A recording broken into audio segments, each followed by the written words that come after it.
Hello everyone and welcome back to Physiotrendz channel. This is me Physiotherapist and I'm very happy to bring back the Physioquest series with voice. Alright. So now today morning I asked you all one question, which was the information given was something like that patient has got proximal humerus fracture which is well healed, but right now when therapist is assessing the patient is finding that there is a scapular protraction, there is scapular elevation as well as scapular upward rotation when patient is attempting to perform active range of motion. Now the question in this situation is what should be the next thing performed by a physiotherapist, and that is what we have to find out.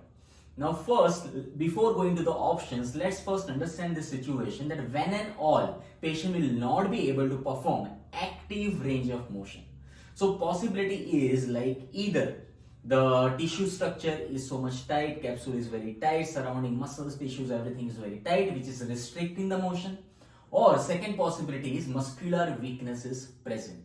Okay, both the situations, if it is there, it can cause this active range of motion affected. Now let's go through the options over here and let's see what option D has to say. Option D says that large amplitude oscillations given in such a way that posterior and anterior capsule is stretched. Now yes, this would be correct if in question it was already mentioned that it is because of tissue tightness or structures around the joint is tight. Then definitely we have to treat it with the help of accessory gliding, mobilization, and yes, so that could have been the correct option. But the information over here is not provided clearly, so I will keep this option on hold. Option C, which says that resistance exercises for supraspinatus and infraspinatus muscle. Now yes, again this would have been correct if full information was given like this range of motion is not coming properly because of the muscular weakness. But as we noted in the question, nothing like that is given. So that is why again I'll keep this option on hold. Option B says that we will be performing manual muscle testing for serratus anterior muscle and rhomboides muscle. Now again, this option we can see that this MMT will be done in cases when we are suspecting that these muscles are weak. But if serratus anterior muscle was weak, the scapula will not be going for protraction, it will be going for retraction, and also we will be noting winging of scapula. And this information is not given in the question. Plus rhomboides muscle also will be performing downward rotation of the scapula, and also that is also not given, but in fact it is given upward rotation. So that is a contradictory statement.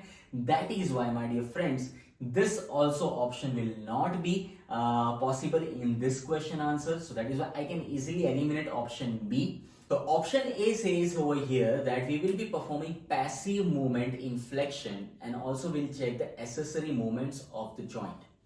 Now, when you are doing this after notifying that patient is affected with active range of motion, basically we are trying to find out whether it is because of muscular weakness or whether it is because of tissue tightness. Because when we are performing passive movement, if we are getting complete full range of motion in passive movement, definitely there is no tissue tightness, there is no capsular tightness, it will be because of muscular weakness. But when you are performing passive movement and it is because of tissue restriction, then we have to do further investigation to find out it is only tissue restriction or also it is along with the muscle weakness. So that is why, my dear friends, the most next step in this situation a therapist should perform should be option A, which is the correct answer over here. After that, based on that test, we can decide whether to go with option C or option D. But the next step will be option A. That is why here will be the correct answer, option A. I really hope that you understood the explanation and you know now that why the option A is the correct answer. And now also, when in future you are assessing your patient, you will be able to assess them properly.